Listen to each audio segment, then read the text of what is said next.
merasa tak berarti, jalan dengan tanpa harapan, lalu tangan yang berlubang paku menjamah jadi hidup baru, dan kayu yang kasar mengubahkan jalan hidup yang penuh kegagalan. Ku puji Dia selama-lamanya, sebab salib mengubah hidupku, dan ku yakin darah Yesus yang suci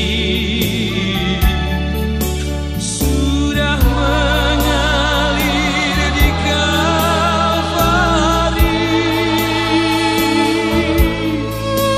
Bila zaman berlalu, dunia mendebu, ku tetap pegang salib itu.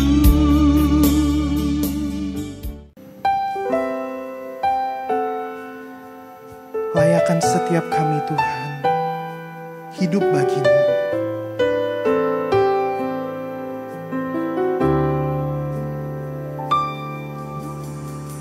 Kau buka mataku,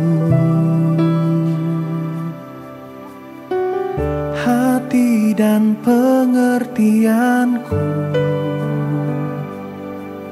Hidup ini untuk mengabdi bagi-Mu, disingkat hariku.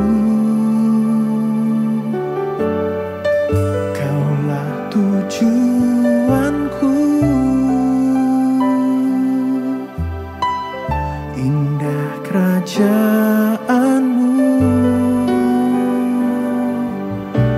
Di ujung jalanku nampak matahari kehidupan yang tak pernah terbenam. Kau buka mata kami, Kau buka mataku,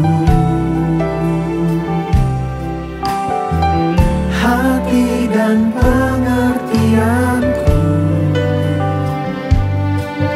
Hidup ini untuk mengabdi bagi-Mu, disingkat hariku.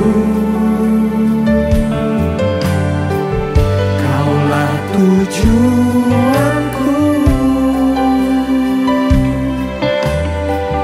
indah kerajaan-Mu. Di ujung jalanku nampak matahari kehidupan yang tak pernah terbenam.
buka mata kami Tuhan, Kau buka mataku,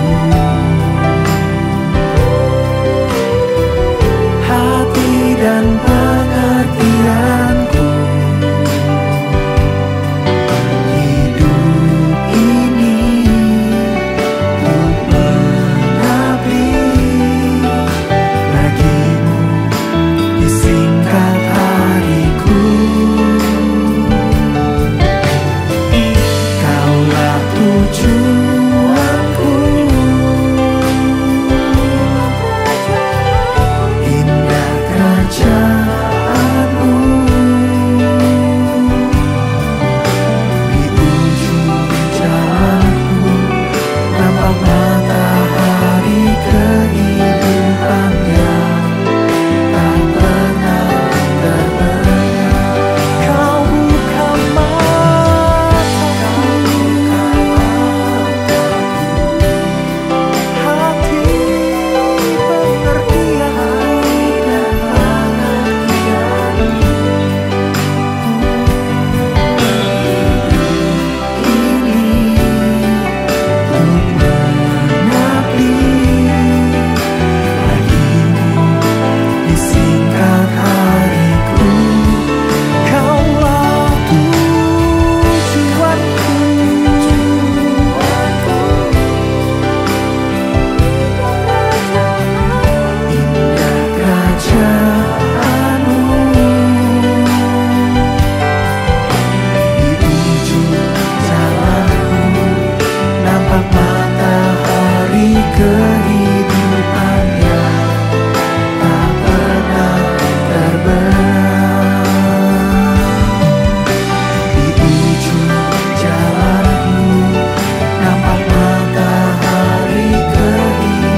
Shalom Bapak Ibu Saudara-saudari sekalian, Shalom.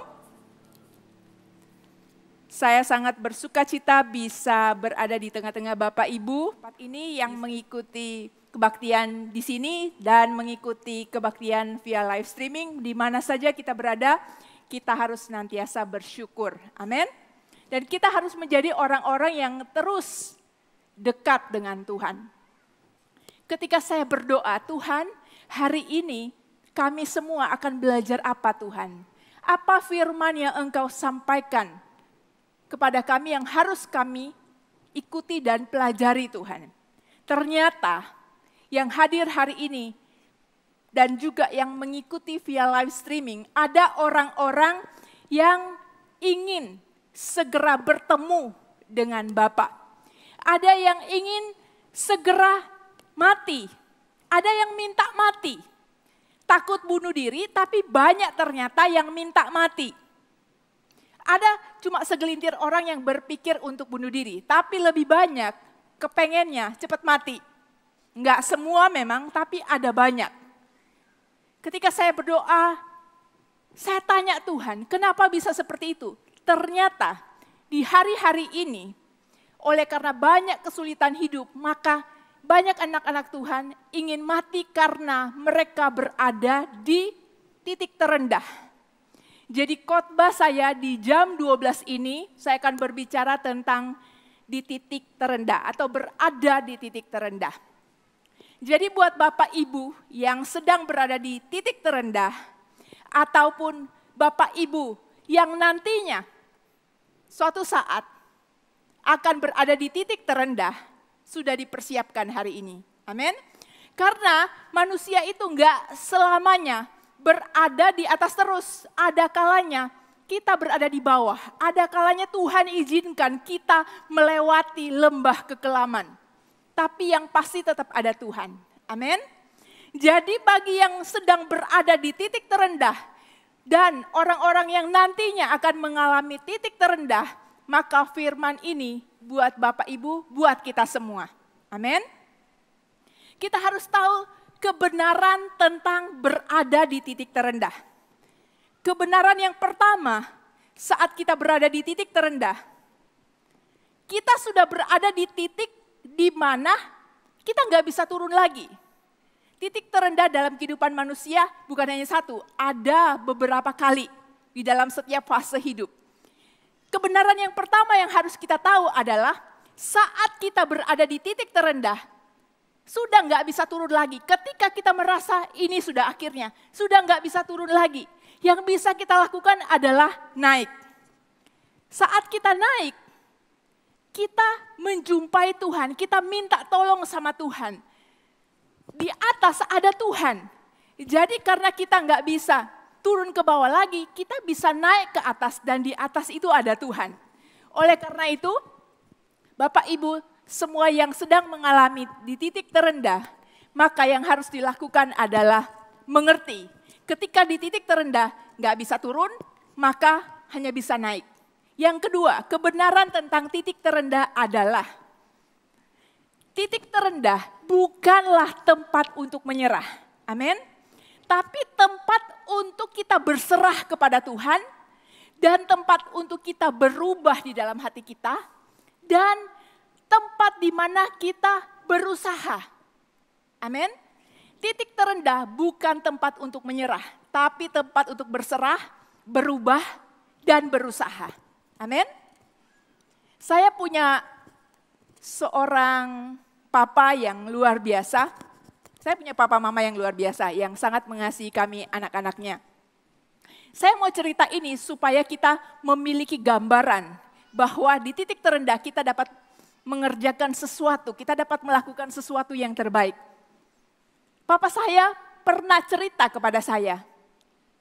Suatu saat adik saya pulang dari Jakarta dalam keadaan terluka dan sakit. Adik saya karena sakit tidur di tempat tidur. Nah, papa yang lihat adik saya yang lagi sakit, beliau merasa hancur hati. Saya tahu itu adalah salah satu titik terendah dari papa saya. Kenapa? Karena beliau harus lihat adik saya dalam keadaan sakit dan gak bisa tolong.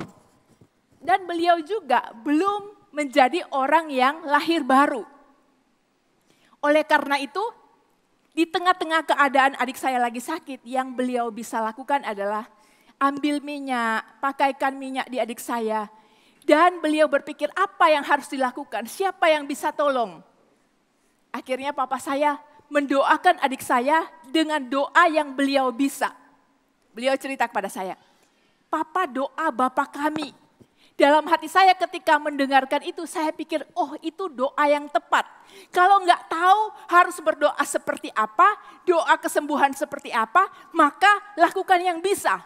Papa saya lakukan yang beliau bisa, yaitu doa Bapa kami dengan tulus mendoakan adik saya yang sakit. Dan doa beliau dijawab, adik saya dipulihkan dan sehat.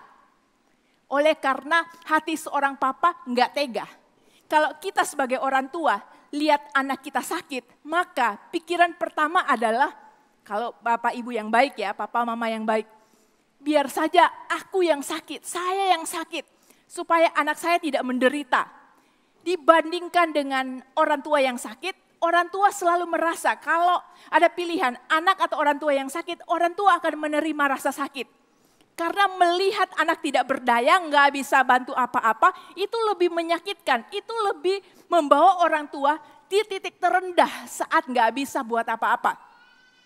Nah, papa saya adalah orang tua yang luar biasa, tapi masih manusia. Dengan keterbatasan, tapi beliau ingin supaya adik saya itu sembuh. Dan apa yang beliau bisa, beliau lakukan, kasih minyak, doakan, itu yang beliau lakukan. Karena saat itu beliau berada di salah satu titik terendah. Tapi nggak mau menyerah. Beliau pikir harus lakukan sesuatu. Siapa yang bisa tolong? Tuhan. Harus berdoa nih. Yang keluar doa Bapa kami. Sesuai dengan ajaran Tuhan Yesus itu tepat. Dan yang ketiga, ketika kita berhadapan dengan titik terendah, kita harus tahu. Kita harus menjadi orang-orang yang percaya kepada Tuhan. Kenapa? Di saat kita berada di titik terendah, ada Tuhan bersama-sama dengan kita. Amin.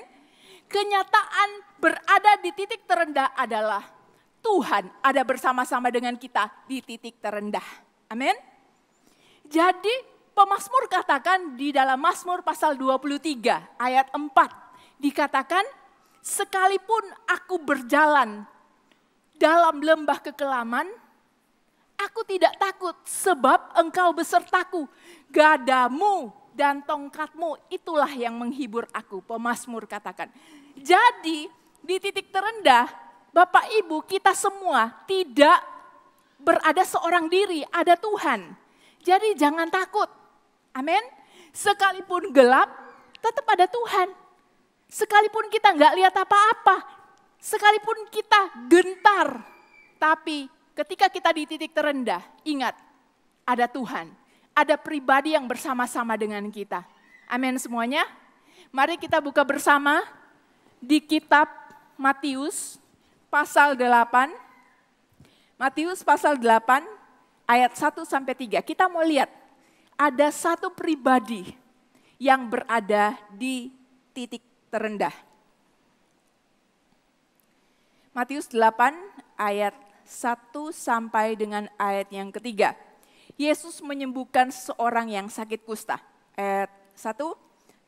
Setelah Yesus turun dari bukit, orang banyak berbondong-bondong mengikuti dia. Maka datanglah seorang yang sakit kusta kepadanya, lalu sujud menyembah dia dan berkata, Tuan, jika Tuan mau, Tuan dapat mentahirkan aku. Ayat 3. Lalu Yesus mengulurkan tangannya, menjamah orang itu dan berkata, Aku mau, jadilah engkau tahir. Seketika itu juga tahirlah orang itu daripada kustanya. Amin. Yang kita baca tadi adalah Yesus menyembuhkan seorang yang sakit kusta. Nah, Tuhan Yesus itu sangat terkenal pada masa hidupnya. Ketika Tuhan Yesus sedang khotbah di bukit, orang banyak mendengar khotbah Tuhan Yesus. Karena Tuhan Yesus kalau khotbah sangat praktis.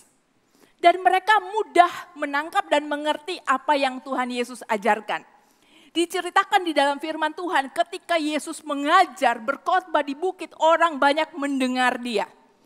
Dan ketika mereka mendengar dia, mereka takjub karena Tuhan Yesus mengajar dengan penuh kuasa.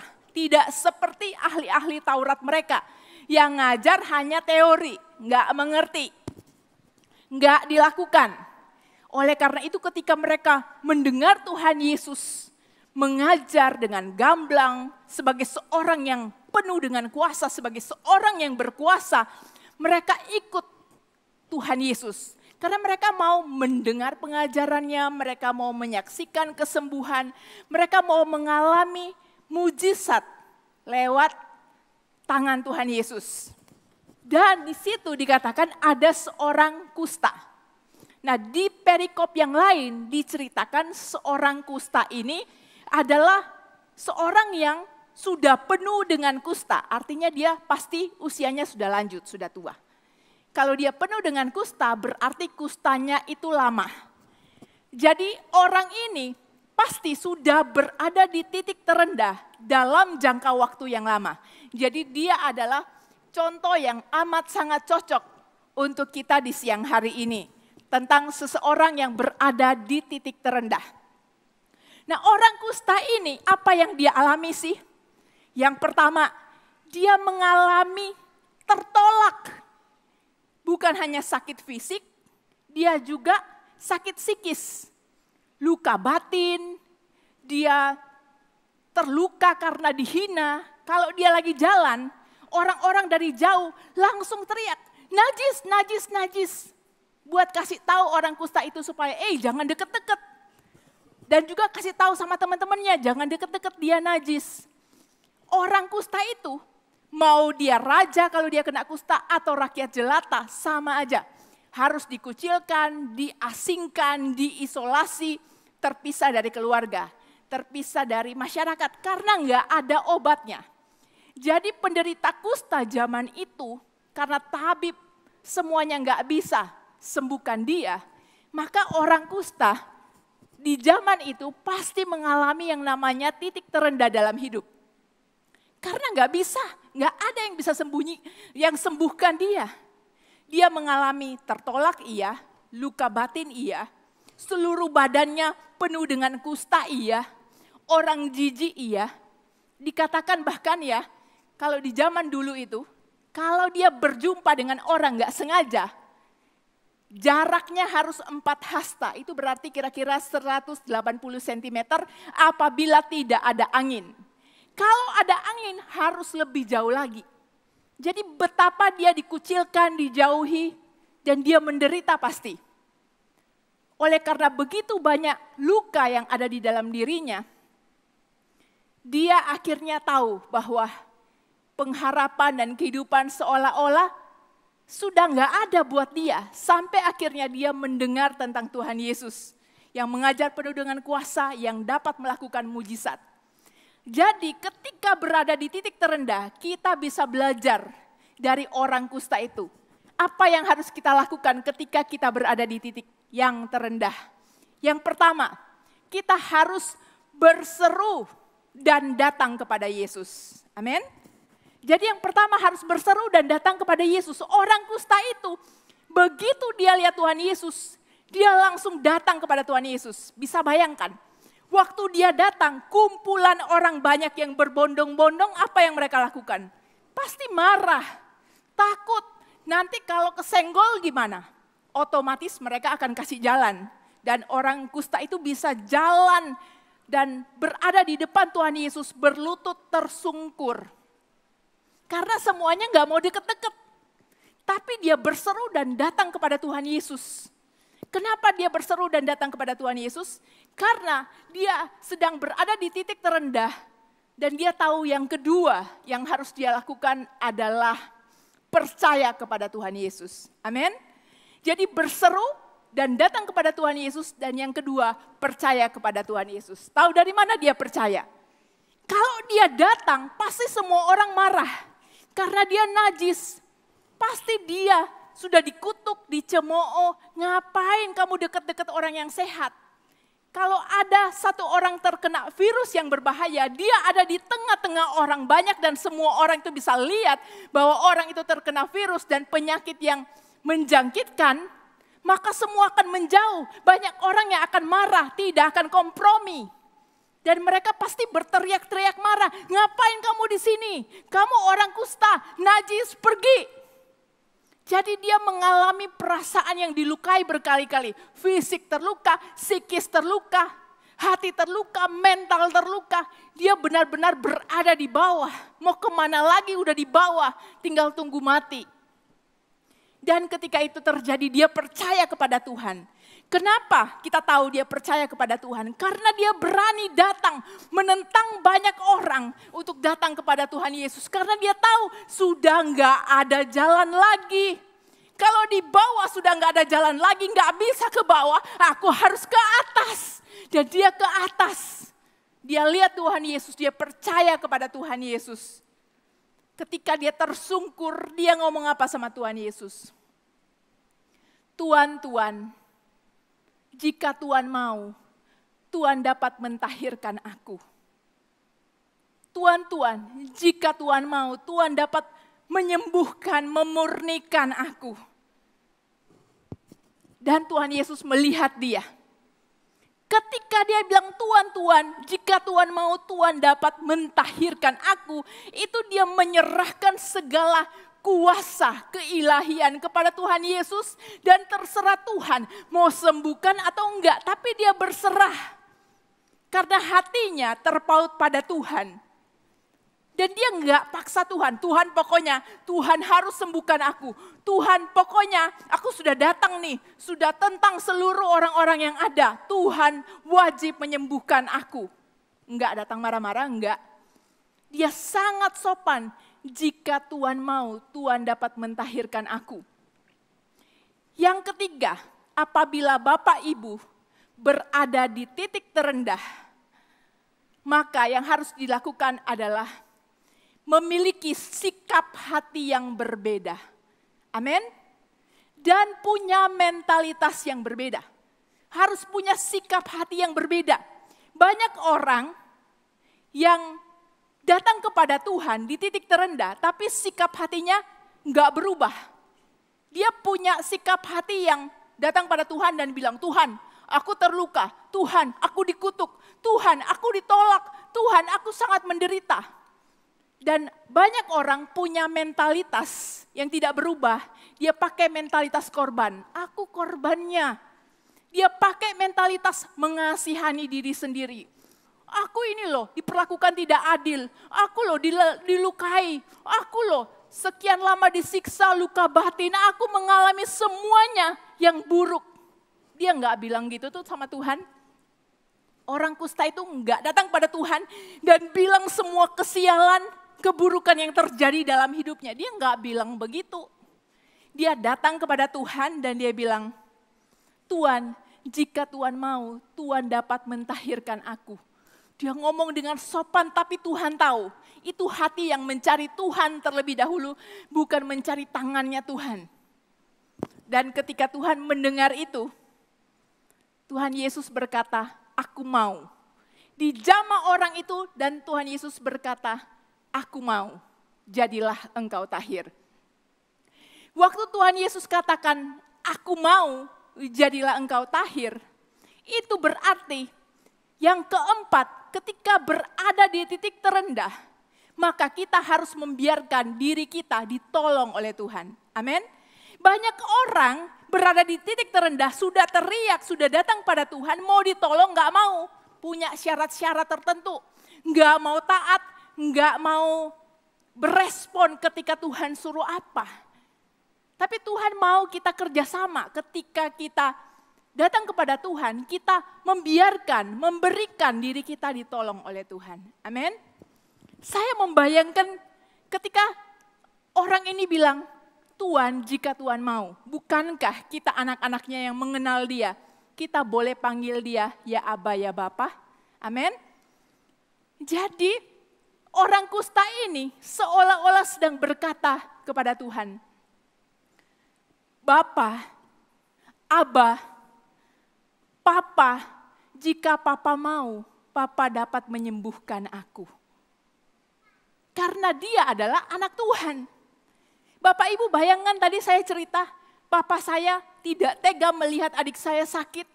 Beliau yang hanya manusia biasa mengasihi anaknya. Apalagi Tuhan. Apakah kita nggak bisa bilang sama Tuhan, Papa, jika Papa mau, Papa dapat menyembuhkan aku. Untuk Bapak Ibu yang sedang sakit, apakah nggak bisa bilang sama Tuhan ketika Bapak Ibu berada di titik terendah, Papa, jika Papa mau, Papa dapat menyembuhkan aku. Papa, jika Papa mau, Papa dapat memulihkan aku. Papa, jika Papa mau, Papa dapat menarik aku dari titik terendah ini, naik. Papa, jika Papa mau, Papa dapat mengangkat aku dari lubang yang dalam ini. Papa, jika Papa mau, Papa dapat memulihkan aku. Papa, jika Papa mau, Papa dapat membantu aku. Masakan kita nggak bisa bilang sama seperti orang kusta ini. Dia datang kepada Tuhan tanpa pengertian, tapi dia punya hati. Dan Tuhan Yesus tahu bahwa anak ini adalah anak Allah. Dia adalah anak-anak Allah, salah satu dari anak Tuhan. Karena penebusan Tuhan Yesus, orang kusta ini pun menjadi anak Tuhan. Tuhan, dia panggil Tuhan karena dia nggak tahu. Kedengaran di telinga Tuhan Yesus, Papa, jika Papa mau, Papa dapat menyembuhkan aku.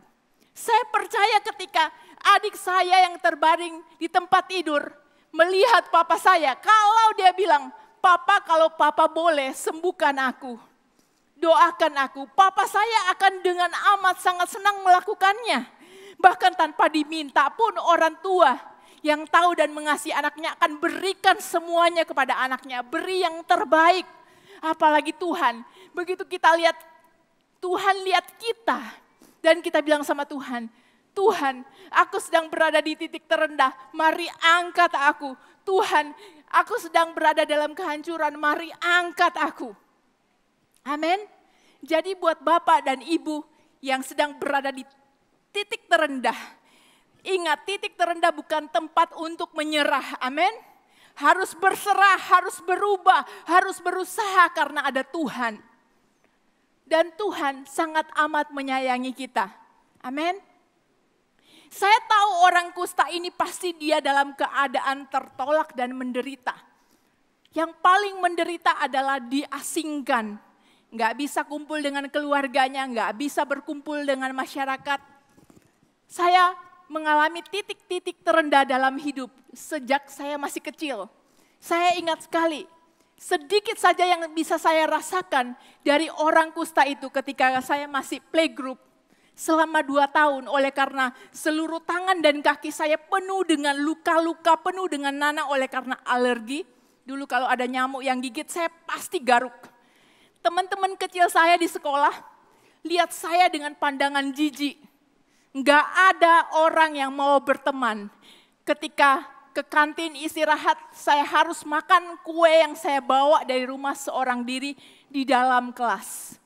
Saya telat ngomong karena saya nggak ngomong dengan siapa-siapa, saya nggak tahu bagaimana caranya berkomunikasi. Super garis keras, kaku. Karena nggak pernah berinteraksi dengan orang. Karena waktu masih kecil, saat itu selama 2 tahun dikucilkan. Anak-anak kecil mereka merasa jijik, itu anak kecil kan jujur. Penuh dengan luka tangan dan kakinya. Oleh karena saya pasti garuk ketika ada nyamuk yang gigit. Belum lagi saya batuk-batuk. Jadi nggak ada yang mau berteman. Ketika istirahat saya makan sendiri, bubaran sekolah saya makan sendiri. Yang paling parah, selama 2 tahun anak kecil, papa mama saya nggak tahu karena mereka ada di luar pulau. Saya dititipin dari satu tante ke tante yang lain supaya dekat dokter. Dari satu kota ke kota yang lain supaya dekat dokter. Dan yang paling parah, saya berada di sebuah kelas selama 2 tahun, kelas untuk playgroup. Semuanya duduk di kursi, tapi saya duduknya di lantai. Tidak ada satu orang pun yang berbelas kasihan, bahkan guru sekalipun. Saya ada di lantai sementara semua murid duduk di atas kursi. Kenapa? Karena anak ini sangat menjijikan, kulitnya penuh dengan luka. Sebelum akhirnya Tuhan dalam sekejap mata menyembuhkan secara total. Jadi saya semasa kecil tahu apa artinya berada di titik terendah. Mau kerendah yang mana lagi, tidak ada yang mau berteman. Pulang rumah ke tempat bibi saya, tante saya. Makan dengan piring yang terpisah, minum dengan gelas yang terpisah. Langsung tidur sendiri, lakukan semuanya sendiri. Terpisah dari yang lain. Jadi saya tahu ketika orang kusta itu bertahun-tahun lamanya di hadapan Tuhan seharusnya dia bisa paksa, Tuhan sembuhkan aku. Dia bilang, kalau Tuhan mau, Tuhan dapat sembuhkan aku. Saya punya orang tua papa mama, papa dengan hati yang besar. Saya nggak pernah minta apapun pada beliau, selalu dipenuhi. Belum ngomong selalu dipenuhi. Jadi saya bisa merasakan dan melihat kasih Bapa lewat orang tua saya. Dan ketika saya baca itu seperti jeritan orang kusta itu dan berkata, Papa, jika Papa mau, Papa bisa sembuhkan aku. Papa, jika Papa mau, Papa dapat mentahirkan aku. Papa, jika Papa mau, Papa dapat menarik aku dari tempat yang paling rendah. Papa, gak ada yang tolong aku. Mungkin Bapak Ibu berkata, saudara-saudaraku, gak ada yang mau lihat aku. Mereka nggak peduli, mereka memperlakukan tidak adil, tidak ada yang menerima Bapak Ibu. Mungkin Bapak Ibu berada di kondisi di mana orang-orang nggak mau terima, nggak mau lihat, orang-orang berlaku tidak adil. Mungkin Bapak Ibu kesulitan di dalam bisnis, mungkin Bapak Ibu kesulitan di dalam keluarga. Ada titik terendah yang berbeda-beda satu dengan yang lain. Mungkin ada orang-orang muda yang berkata, Papa mamaku nggak peduli dengan aku. Mungkin ada orang-orang muda yang berkata, aku nggak punya teman, aku nggak punya masa depan. Selama Bapak, Ibu, dan Saudara masih hidup, ada Tuhan, Dia sanggup mengangkat kita. Amin. Amin, kasih kemuliaan bagi Tuhan. Ketika kita berada di titik terendah, apa yang harus kita lakukan? Selanjutnya, ketika kita membiarkan diri kita ditolong oleh Tuhan, kita harus fokus kepada apa yang Tuhan berikan. Amin. Fokus kepada apa yang kita miliki, bukan fokus kepada apa yang tidak kita miliki. Atau apa yang Tuhan belum berikan. Orang kusta itu ketika dia lihat kepada Tuhan Yesus dan dia berkata, Tuhan, Tuhan, jika Tuhan mau, Tuhan dapat menyembuhkan aku. Tuhan Yesus langsung pegang dia, jamah dia. Waktu jamah, tiba-tiba hatinya disembuhkan oleh Tuhan. Karena bahkan Tuhan Yesus bisa dengan satu kata orang itu sembuh. Tapi Tuhan Yesus enggak lakukan itu. Dijamah dulu. Waktu jamah, hatinya yang sembuh duluan. Psikisnya yang sembuh duluan. Rohaninya yang sembuh duluan. Waktu Tuhan sentuh dia, jamah dia, dia sembuh dan kemudian Tuhan Yesus katakan, aku mau, jadilah engkau tahir. Dan dia disembuhkan. Ketika dia disembuhkan, dia fokus kepada anugerah Tuhan. Dia fokus kepada kesembuhan yang dia terima. Amin. Jadi Bapak Ibu, jangan berada di titik terendah oleh karena cengeng. Oleh karena merenungkan, kenapa ya aku sial terus, kenapa ya aku gagal terus. Kita nggak boleh punya mentalitas cengeng, mentalitas korban, mentalitas mengasihani diri sendiri. Amin. Orang lain juga harus berhadapan dengan titik terendahnya sendiri. Setiap orang punya peperangan sendiri-sendiri. Oleh karena itu kita dipanggil Tuhan untuk menjadi orang-orang yang kuat di dalam Tuhan. Amin.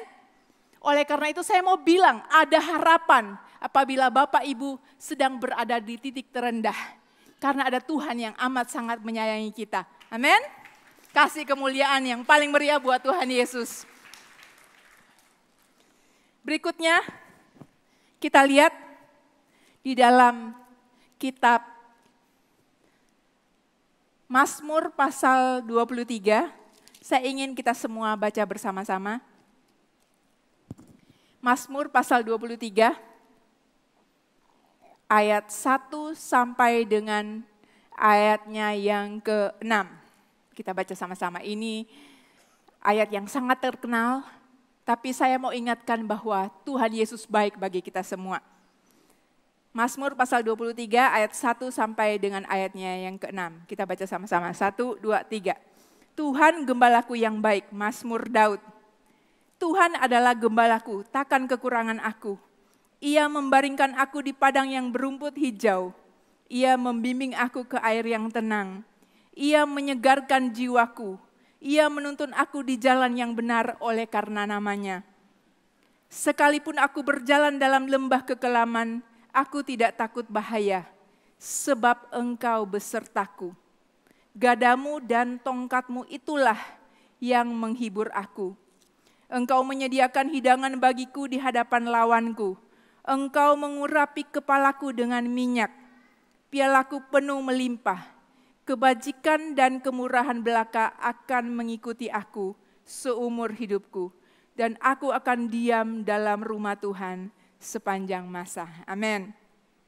Mari kita berdoa. Saya mau mendoakan Bapak Ibu yang saya tahu hari-hari ini sedang kesulitan. Hari-hari ini sedang berada di titik terendah. Saya undang para pemain musik. Tuhan Yesus, Engkau melihat kami semua. Dan Engkau melihat hati kami Tuhan. Kami tahu bahwa Engkau sangat sayang dengan kami Tuhan.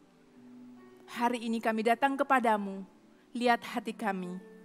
Lihat hati kami Tuhan. Kami tahu Engkau peduli dengan kehidupan kami. Dan saat ini Engkau melihat apa yang terjadi dalam kehidupan anak-anak-Mu Tuhan. Mari buka hati kita di hadapan Tuhan.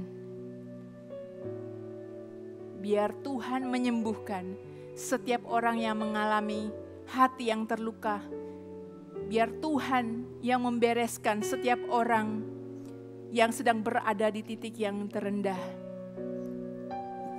Kita akan nyanyikan satu lagu ini, Allah Peduli. Dan setiap Bapak Ibu yang hadir di tempat ini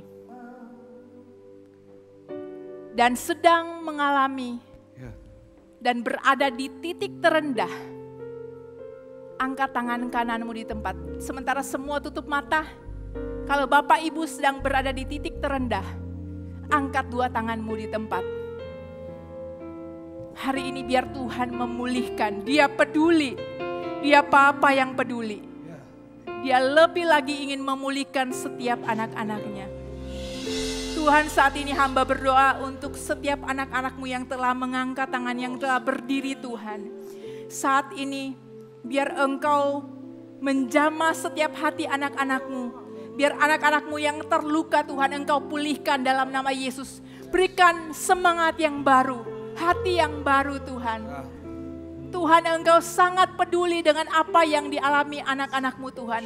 Kalau anak-anak-Mu sudah tidak bisa ke bawah lagi Tuhan, maka Engkau yang ada di atas, Engkau menarik anak-anak-Mu Tuhan. Engkau memegang tangan kanan anak-anak-Mu di dalam nama Yesus. Berikan semangat yang baru, hati yang baru di dalam nama Yesus. Kalau orang kusta yang kami baca tadi Engkau sembuhkan Tuhan, Engkau pulihkan. Maka pulihkan setiap anak-anak-Mu di tempat ini Tuhan, di dalam nama Tuhan Yesus. Berikan kekuatan untuk melewati semua titik terendah di dalam kehidupan anak-anak-Mu di dalam nama Tuhan Yesus. Di dalam nama Tuhan Yesus, berikan keberanian, berikan kekuatan Tuhan. Untuk terus mengasihi-Mu, untuk terus kuat. Dan hanya berseru kepadamu, Engkau berharga kata Tuhan. Anak muda Engkau berharga kata Tuhan. Tidak peduli apa kata orang tentang Engkau, Engkau berharga kata Tuhan. Sekalipun ayahmu dan ibumu meninggalkan Engkau, tidak menggubris Engkau, maka sekali-kali pun Tuhan tidak. Tuhan menyambut Engkau, Tuhan menyayangi Engkau. Sekalipun Bapa dan Ibu tidak digubris, diacuhkan oleh orang-orang terdekat, nggak ada yang mau percaya, nggak ada yang mau terima, nggak ada yang mau dengar, seolah-olah dunia meninggalkan Bapak Ibu. Ada Tuhan, ada Tuhan. Engkau dapat datang kepada Tuhan dan berkata, orang-orang di sekitarku telah menolak aku, orang-orang di sekitar aku telah membuang aku, mereka melukai aku, tapi Tuhan, Engkau memulihkan aku di dalam nama Yesus. Tuhan, hamba berdoa, kiranya Engkau memulihkan setiap hati anak-anak-Mu. Jadikan anak-anak-Mu memiliki hati yang baru, sembuh secara psikis dalam nama Yesus. Sembuh secara tubuh dalam nama Yesus. Dan sembuh secara rohani di dalam nama Yesus. Terima kasih Tuhan, terima kasih Tuhan. Semuanya turunkan tangan dan duduk. Taruh dua tangan, semuanya taruh kedua tangan. Jemaat Tuhan, lihat saya mau beritahu ini. Kalau Bapak Ibu mengalami hal-hal buruk di dalam kehidupan, bahkan tidak dianggap oleh orang. Ingat tadi pesan saya yang terakhir, fokus pada apa yang Tuhan berikan. Amin. Fokus pada apa yang Tuhan percayakan. Saya beritahu satu rahasia. Ketika Bapak Ibu bukan fokus pada diri sendiri, tapi apa yang Tuhan percayakan pada Bapak Ibu, engkau akan tampil, engkau akan menjadi kuat dan mengangkat banyak orang. Amin. Amin. Titik terendahmu akan membawamu mengangkat banyak orang di titik terendah untuk mengenal Tuhan Yesus. Amin. Jadi jangan berhenti di tempat ini. Keluar dari pintu itu harus semangat semua. Amin. Fokus pada apa yang Tuhan anugerahkan, yang Tuhan percayakan. Bapak, Ibu, Saudara pasti bisa. Yang di rumah juga pasti bisa. Karena kita dipanggil, diciptakan di dalam dunia ini dengan sebuah tujuan. Bukan hanya untuk diri sendiri, tapi juga untuk memuliakan nama Tuhan. Oleh karena itu, jangan biarkan diri Bapak Ibu ditentukan oleh situasi dan diberi judul oleh orang lain. Identitasmu adalah dari Tuhan. Amin. Jadi keluar dari pintu ini, semuanya harus tahu bahwa Tuhan punya rencana bagi Bapak Ibu. Kasih kemuliaan bagi Tuhan.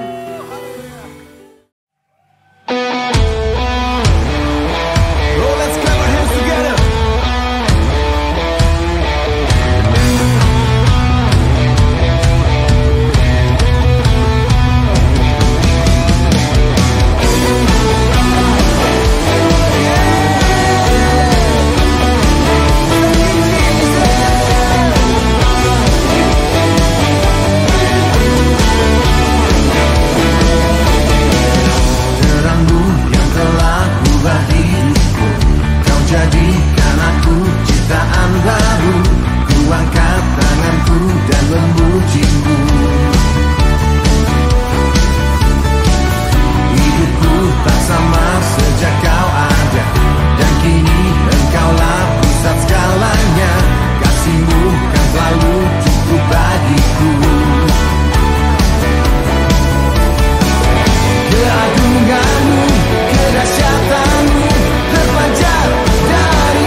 sekarang.